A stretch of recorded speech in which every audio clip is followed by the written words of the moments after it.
And now to Amanda's weather. And Amanda, tonight we find you in Bundaberg. You sure do, Georgie. And of course, we have managed to sniff out the Bundaberg Rum Distillery. We've even got a good excuse. It's Queensland's 150th birthday. So this year is all about celebrating everything fabulous about this state. The Bundy Rum Distillery has been nominated to become a Q150 icon. It's been here since 1888 and it's still keeping things local. All the ingredients for the rum are sourced from the Bundaberg region. And I think it's probably pretty fair to say that quite a lot of the end product is sampled here as well locally. Now, weather-wise, we have had to duck for cover a few times in Bundaberg today as some storms rolled through. They delivered about 11 millimetres of rain. We had a top of 29 degrees, but it's been a very warm autumn day down in Brisbane with a top of 31. Now, the second leg of the Q150 Steam Train journey brought us here today from Gympie.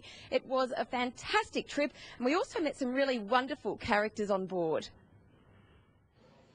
Welcome aboard carriage BL 488. She's been rattling along Queensland tracks, charming passengers for 100 years. It's transport literally fit for a king. Royalty has warmed her seats, and today they were filled with folk just as grand. It was good. Cold in winter, hot in summer. But you're in good condition there. Ron Maguire was a steam train driver and fireman for 46 years.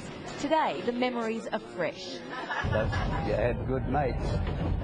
It made good mates. A few seats back, Eric Perkins has been awake since 4 a.m. He travelled from Maryborough to meet the train with his neighbours' kids, Emily and Adam. I think it's great because they haven't been brought up in the days when we would travel on steam trains on a regular basis. I was like, cool, I want to go on it. The slower pace of the locomotive gets people talking. Complete strangers share their tales, like Peter and Dennis, father and son.